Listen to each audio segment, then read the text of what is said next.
ఈ క్వశ్చన్ చూడండి, a is equal to 1/4b అయినా b is equal to 1/2c అయినా a:b:c విలువ ఎంత అని అడుగుతున్నాడు.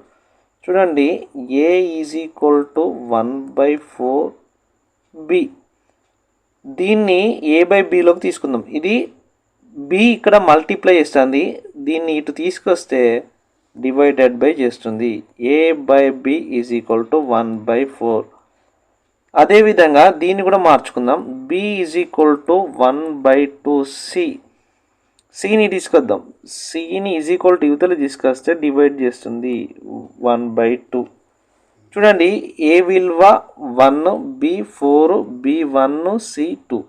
చూడండి, మనం ఏ విధంగా చేయాలి ఇప్పుడు మనకు తెలుసు. a b c. a:b అంటే ఎంత? 1 4. b:c అంటే ఎంత? 1 2.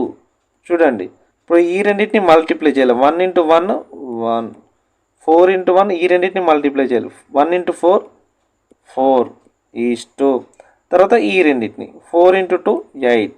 ఆన్సర్ 1:4:8. అయితే మీకు ఇలాంటి క్వశ్చన్ ఒకటి ఇస్తుంది, దీనికి ఆన్సర్ కామెంట్ చేయండి. a is equal to 4/5b మరియు b is equal to 5/2c అయినా a:c విలువ మొత్తం అడగట్లేదు, a:c విలువనే అడుగుతున్నా. ఈ క్వశ్చన్కి అయితే ఆన్సర్ కామెంట్ చేయండి. చాలామంది చూస్తున్నారు కానీ కామెంట్ చేయట్లేదు. అలానే మన వీడియోని కూడా లైక్ చేయండి. ఇలాంటి మంచి వీడియోస్ కోసం అయితే మన ఛానల్ ఫాలో అవ్వండి. Thank you.